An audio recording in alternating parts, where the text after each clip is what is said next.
কথা বলি, অনেক সময় দাড়ি টুপি নিয়েও আমরা মেয়েদেরকে ঠকাচ্ছি। দাড়ি টুপি নিয়েও মেয়েদের সম্পত্তির অধিকার দিচ্ছি না, বোনের অধিকার দিচ্ছি না, মায়ের অধিকার দিচ্ছি না, স্ত্রীর অধিকার দিচ্ছি না। এগুলোও চলবে না। অন্যায় অন্যায়, সব ক্ষেত্রেই অন্যায়।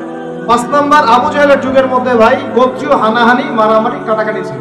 আমাদের সমাজে নাই, বিশ্বের মধ্যে নাই, পলিটিক্যাল অঙ্গনে নাই, সমাজের মধ্যে নাই, ধর্মের মধ্যে নাই। এখন তো মসজিদও মারামারি করতেছে, তাই না? মাসআলা নিয়ে ঝগড়া করে আমি দেখেছি মসজিদেও মানুষ মার্ডার হয়েছে।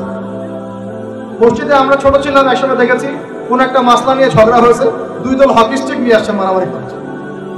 জিহাদ, এটা কি? তো মসজিদেও, ধর্মতাত্ত্বিক ক্ষেত্রেও, অর্থনীতিতে, রাজনীতিতে, সমাজে, সব জায়গায় এখন গোত্রীয় হানাহানিটা আছে কিনা? এখন বলেন আবু জাহেলের যুগের এই জাহেলিয়াত গুলো বর্তমান বিশ্বের মধ্যে আছে কিনা? এই রকম জাহেলি পরিবেশেই কোরআন নাজিল হয়েছে বলি আল্লাহু আকবার। তাহলে কেন এরকম পরিবেশে কোরআন নাজিল হলো? যাতে এই পরিবেশটা পরিবর্তন করা যায়, যাতে এই আবু জাহেলের এই জাহেলি পরিবেশটাকে দূর করে একটা আলোকিত সমাজ প্রতিষ্ঠা করা যায়। এজন্য কোরআন নাজিল হয়েছে বলি আল্লাহু আকবার। কোরআন শুধু তাবিজ করার জন্য নাজিল হয় নাই, পানি পড়া খাওয়ার জন্য নাজিল হয় না, 40 আর মিলাদ করার জন্য নাজিল হয় না। ঘরের মধ্যে রেখে দিয়েছেন উপরে, মাসে বছরে একবারও খুলে বের করে দেখেন। এই কারণে কোরআন নাজিল হয় না। আবু জাহেলের যুগ পরিবর্তন করার জন্য মুহাম্মদ সাল্লাল্লাহু আলাইহি ওয়াসাল্লাম চিন্তা করতেন কেমনে পরিবর্তন করবেন। হেরা গুহায় বসে তিনি চুপচাপ ভাবতেন। এই যে বলি আমরা হেরা গুহায় বসে তিনি ধ্যান করতেন, আসলে তিনি ধ্যান করতেন না। এখানে ধ্যান শব্দ না, শব্দ হচ্ছে মোরাকাবা। শব্দ কি? মোরাকাবা, আত্মপর্যালোচনা। মানে আমি কিভাবে এই জাহেলি মানুষগুলোকে চেঞ্জ করব, এই চিন্তা চিন্তা চিন্তা। এক পর্যায়ে আল্লাহ পাক কোরআন নাজিল করলেন। আল্লাহু আকবার। তার মানে কোরআন কেন নাজিল হলো? আবু জাহেলের যুগটাকে চেঞ্জ করার জন্য। এখন 23 বছর সময়ের পরে দেখেন তো, একটু দিকে মনোযোগ দেন। 23 বছর পরের দিকে তাকান। 23 বছর পরে আবু জাহেলের যুগের মধ্যে কোনো শিরক আছে? কোনো সুদ আছে? মাদক আছে? মেয়েদের কোনো সম্মানহানি আছে?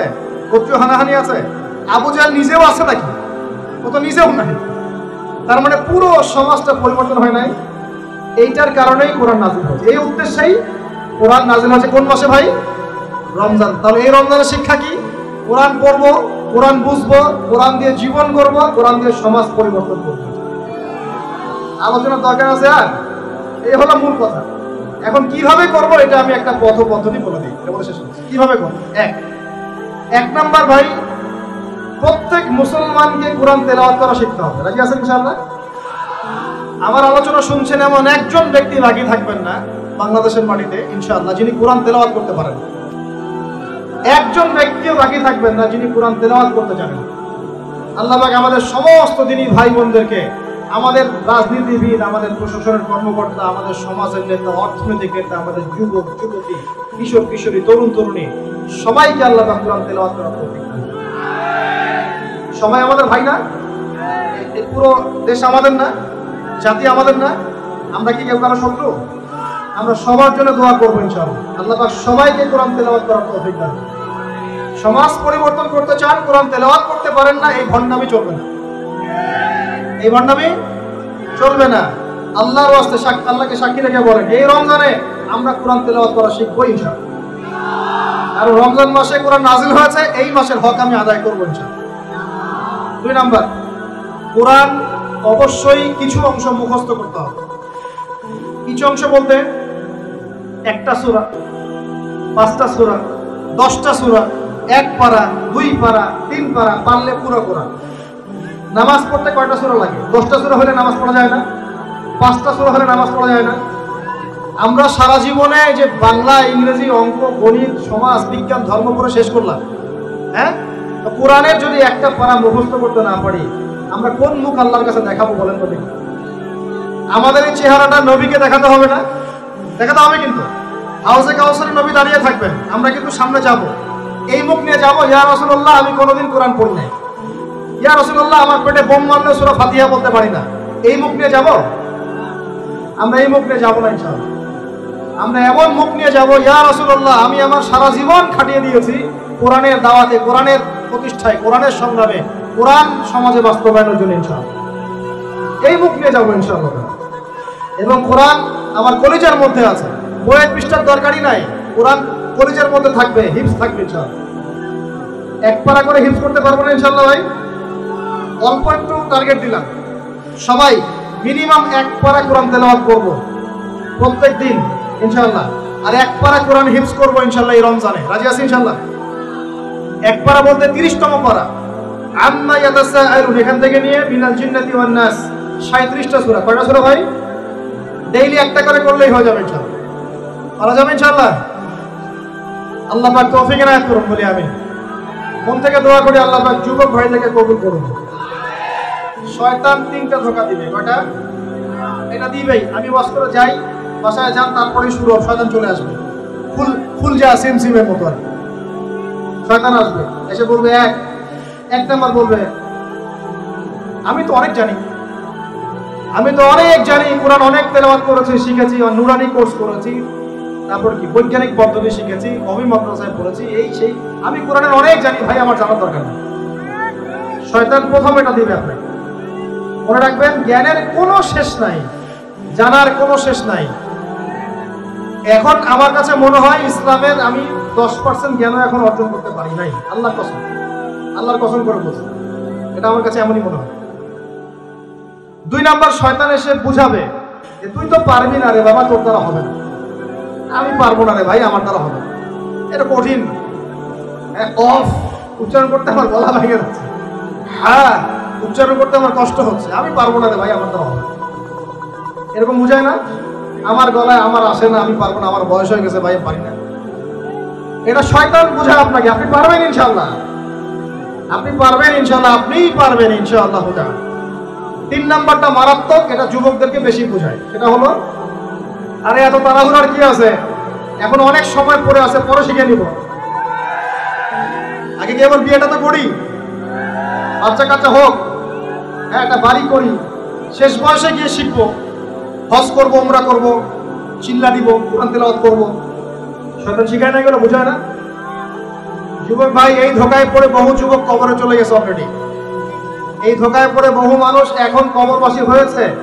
তারা আল্লাহর কাছে প্রতি মুহূর্তে একটাই কথা বলে, রব্বানা আবসারনা ওয়া সামি'না ফারজি'না না'মাল সালিহান ইন্না মুকিনুন।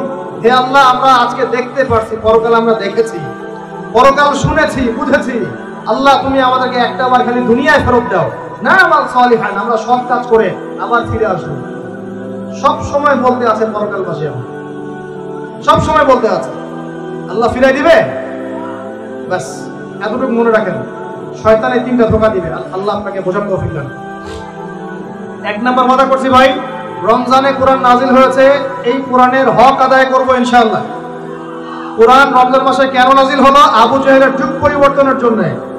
আবু জেহেলের যুগ একদিনে পরিবর্তন হয় নাই, নবীজি 23 বছর লেগেছে, একা একা করেন নাই, সাহাবীদেরকে নিয়ে করেছেন। কথা কি বুঝতে পারছেন, ধরতে পারছেন? এরপরে কি কি কাজ করেছেন বলে এই বাস্তবতা এসেছেন। 1 নাম্বার, তারা কোরআন পড়া শিখেছেন, আমরা সবাই কোরআন পড়া শিখব ইনশাআল্লাহ। 2, কোরআনের একটা ন্যূনতম অংশ আমাকে হিফজ করতেই হবে, আল্লাহ তৌফিক দান করুন। 3 নাম্বারটা সবচেয়ে ইম্পর্টেন্ট, সেটা হলো কোরআনের অর্থ অবশ্যই বুঝতে হবে। এটা নিয়ে তো অনেকে তর্ক করেছে আমার সাথে গত বছর, আমি এখনো বলছি, কোরআনের অর্থ যদি না বোঝে কেউ, কোরআনের পরিপূর্ণ হক আদায় কখনোই হবে না। এটা আমার মন্তব্য। আপনার পোষালে আপনি মানেন, না পোষালে না মানেন। আপনার যদি পোষায় আমার বক্তব্য গ্রহণ করেন, না পোষায় না গ্রহণ করেন। কোরআনের হক যদি আদায় করতে হয়, কোরআনের হক আদায় করতে হয়, কোরআনের হকটা যদি আদায় করতে হয়, অর্থ অবশ্যই বুঝতে হবে। কোনো অবস্থাতেই কোরআনের অর্থ বোঝা ছাড়া আপনি কোরআন বুঝতেই পারবেন না, মানতেই পারবেন সম্ভব না। আমি একটা এক্সাম্পল, অনেক এক্সাম্পল দিয়েছি এর আগের লেকচারগুলোতে, একটা খালি বলছি। আপনি মনে করেন আমি আপনার সামনে একটা আয়াত তেলাওয়াত করলাম, বিসমিল্লাহির রহমানির রহিম, আলহাকুমুত তাকাসুর হাত্তা যুরতুমুল মাকাবির কাল্লা সাওফা তা'লামুন সুম্মা কাল্লা সাওফা তা'লামুন কাল্লা লাউ তা'লামুনা ইলমাল ইয়াকিন লাতারাউন্নাল জাহিম সুম্মা লাতারাউন্নাহা আইনাল ইয়াকিন সুম্মা লাতুসআলুন্না ইয়াওমাইযিন আনিন নাঈম। আমাকে অর্থ বলেন, কি বুঝলেন এই সূরা থেকে? আপনি কি বুঝলেন? আব্দুল্লাহ ভাই কি বুঝলেন? আব্দুর রহমান ভাই কি বুঝলেন? আপনি বুঝছেন তেলাওয়াতটা সুন্দর ছিল, হুজুর সুর দিয়ে বলে না, এমনি এমনি বলেছে। আর যদি সুর করে পড়তাম, সুরটা শুনে বলতেন সুরটা ভালো ছিল, আপনি এতটুকু হেদায়েত পেয়েছেন। কিন্তু যে ব্যক্তি এখানে যারা মাদ্রাসার ছাত্র ওলামায়ে কেরাম যারা আছেন, তারা এই আয়াতের গভীরে ঢুকে এর শিক্ষাটা নিতে পেরেছে। যখনই আমি তেলাওয়াত করেছি আলহাকুমুত তাকাসুর হাত্তা যুরতুমুল মাকাবির, যে কোরআনের অর্থ জানে তার কলিজার মধ্যে একটা ধাক্কা লেগে যায়। জিজ্ঞেস করে দেন, আল্লাহ পাক বলেছেন প্রাচুর্যের মোহ তোমাদেরকে মহাচ্ছন্ন করে রেখেছে। দুনিয়ার এই প্রাচুর্যের মোহ তোমরা এর মধ্যে ডুবে গেছো, মহাচ্ছন্ন করে রেখেছে। যতক্ষণ না তোমরা কবরে যাচ্ছ, কখনো নয়, শীঘ্রই তোমরা জানতে পারবা। অপেক্ষা করো, শীঘ্রই জানতে পারবা। তোমাদেরকে অবশ্যই জাহান্নাম দেখানো হবে এবং কিয়ামতের মাঠে অবশ্যই তোমাদেরকে নিয়ামত সম্পর্কে জিজ্ঞেস করা হবে। যে এই অর্থটা বুঝলো, জানলো, তার তার কলিজার মধ্যে কোরআনের মর্মটা নাজিল হয়ে গেল না? সে কোরআনের হকটা কি বেশি আদায় করলো না আপনার চাইতে? সে কোরআনের শিক্ষা অর্জন করতে পারলো না? এখন এই আয়াতের উপর আমল করলেই তো তার জীবন সফল। এখন বলেন অর্থ বোঝার দরকার আছে কি নাই? এইভাবে প্রতিটা আয়াত যে ব্যক্তি জানে, সে তার জীবনটাকে সুন্দর করে বোঝাতে পারবে না? সে দুনিয়া আখিরাতে সফল হবে না আমি হব? নিঃসন্দেহে সে ব্যক্তি সফল হবে যে কোরআনের এবং সুন্নাহর অর্থ জানে এবং বোঝে, আমল করে। আল্লাহ পাক আমাদের সবাইকে কোরআনের অর্থ বোঝার তৌফিক দান। এখন প্রশ্ন হচ্ছে কিভাবে বুঝবেন? মাদ্রাসায় পড়তে পারলে আপনি অটোমেটিকলি বুঝে যাবেন, তবে অনেক মাদ্রাসাতে পড়েও কিন্তু অনেকে অর্থ বোঝে না, এমনও আছে কিন্তু। এটা তাদের সমস্যা, মাদ্রাসার সমস্যা না। মাদ্রাসায় পড়ানো হয় ঠিকই, ওই যে ফাঁকিবাজ স্টুডেন্ট থাকে কিছু। আবার অনেকে জেনারেল লাইন থেকে পড়েও কিন্তু অর্থ বুঝতে পারে, সুযোগ আছে। আল্লাহ পাক এটা খাস করে দেন নাই কিছু মানুষের জন্য, এটা সবার জন্য কোরআন। এখন পদ্ধতি কি? আরবি ব্যাকরণ শিখতে হয়, আরবি ভাষা জানতে হয় এবং ক্লাসিক্যাল মাদ্রাসার কিছু কিতাব পড়তে হবে। এগুলো যদি পড়তে না পারেন, কমপক্ষে একটা বিশুদ্ধ তাফসীর ভাষায় কিনে রমজান মাসে পড়া শুরু করুন। তাফসীর ইবনে কাসির নাম শুনেছেন? ভাষায় কিনেন। মারিফুল কোরআন নাম শুনেছেন? ভাষায় কিনেন। তাফসীরে জালালাইন নাম শুনেছেন? ভাষায় কিনেন। কিনে পার ডে আপনি 10টা করে আয়াত পড়া শুরু করেন অর্থ সহ। ইনশাআল্লাহ 1 বছরের মধ্যে আপনি কোরআনের অর্থ বুঝে ফেলবেন। বুঝে না ফেলেন, আপনার ধারণা হবে কোরআনে কি লেখা আছে, একটা ধারণা হবে যে কোরআনে কি আছে। আপনি কোরআন সম্পর্কে অজ্ঞ এবং অন্ধ থাকবেন না। আল্লাহ পাক আমাদের সবাইকে কোরআনের হক আদায় করার তৌফিক দান করুন। এরপরে কাজ হচ্ছে কোরআনের আদেশগুলো মেনে চলা। কোরআনে আল্লাহ যত আদেশ দিয়েছেন সবগুলো মেনে চলা। একই সাথে আল্লাহ যত নিষেধ করেছেন নিষেধগুলোকে বর্জন করা। এই কাজগুলো করার পর আমরা যখন কোরআনের দাওয়াত মানুষের কাছে পৌঁছে দিব, ইনশাআল্লাহ আবু জেহেলের সমাজ পরিবর্তন হয়ে মুহাম্মদ সাল্লাল্লাহু আলাইহি ওয়াসাল্লামের সমাজ হবে ইনশাআল্লাহ। এই কারণেই রমজান মাসে কোরআন নাযিল হয়েছে। কোরআন আমাদের সামনে আছে, রমাদান আমাদের সামনে আছে। এখন এই রমজান মাসে আমরা কোরআনকে কিভাবে মূল্যায়ন করব, কিভাবে সময় দেব, নিজ নিজ অবস্থান থেকে আপনারা এখন ভাবতে শুরু করেন। আল্লাহ রাব্বুল আলামিন আমাদের সবাইকে আল কোরআন বিশুদ্ধ করে তেলাওয়াত করার তৌফিক দান করুন। আল্লাহ পাক আমাদের সবাইকে এই রমজানে প্রত্যেক দিন কমপক্ষে 1 পারা করে কোরআন পড়ার তৌফিক দান করুন। আল্লাহ পাক আমাদের সবাইকে আল কোরআনের কমপক্ষে 1টা পারা হিফজ করার তৌফিক দান করুন এবং কোরআনের অর্থটা বোঝার জন্য মেহনত করার তৌফিক দান করুন। আল্লাহ পাক আমাদের সবাইকে কোরআনের আদেশ মেনে চলার তৌফিক দান করেন, নিষেধগুলোকে ছেড়ে দেওয়ার তৌফিক দান করেন এবং কোরআনের দাওয়াতটা মানুষের ঘরে ঘরে পৌঁছে দেওয়ার তৌফিক দান করেন। আগে নিজের উপর বাস্তবায়ন করব, তারপর পরিবার, তারপর সমাজ ইনশাআল্লাহ। এবং নিজে একা একা নয়, সবাইকে নিয়ে ইসলাম পালন করব।